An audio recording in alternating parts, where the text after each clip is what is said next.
এই ডাকাতদের ফেরানোর জন্য আমাদের ঐক্যবদ্ধ হয়েছে, সমস্ত ভেদাভেদ বলে আমাদের ঐক্যবদ্ধ হতে হবে, এর কোনো বিকল্প নেই।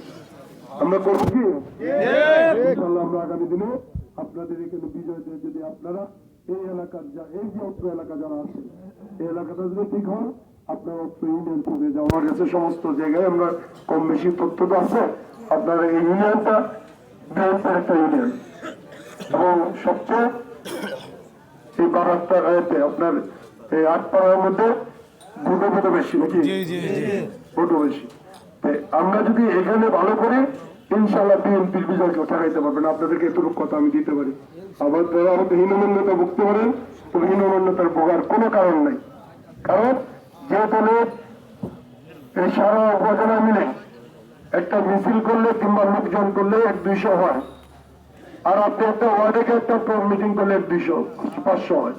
তা আপনি এই দলের সাথে আপনি কি মনে করতেছেন যে তারা আবার ক্ষমতায় যাবে? এটা কেমনে চিন্তা করেন? তারা বুঝতে বিজয়ী হবে, এটা আপনারা মনে মনে কেমনে হবে? আমি এটা হিসাব মিলাইতে পারি না।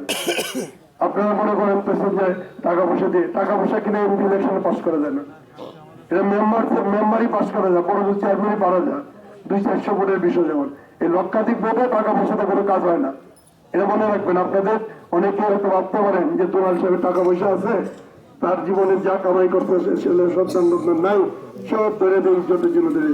আরে ভাই, টাকাটা কিনা কেউ এমপি হইতে পারে না, বিগত দিনে হইতে পারে না, আগামী দিনে ইনশাল্লাহ হইতে পারবে না, এটা মাথায় রেখে আপনারা সবাই যদি ঐক্যবদ্ধ থাকেন, আগামী দিনে যদি সবাই মিলেমিশে কাজ করেন, এই যে 5-6টা দিন ঠিক মতো কাজ করেন, দেখেন এই ইউনিয়নের চিত্র এই 2-3 দিনে চেঞ্জ হয়ে যাবে।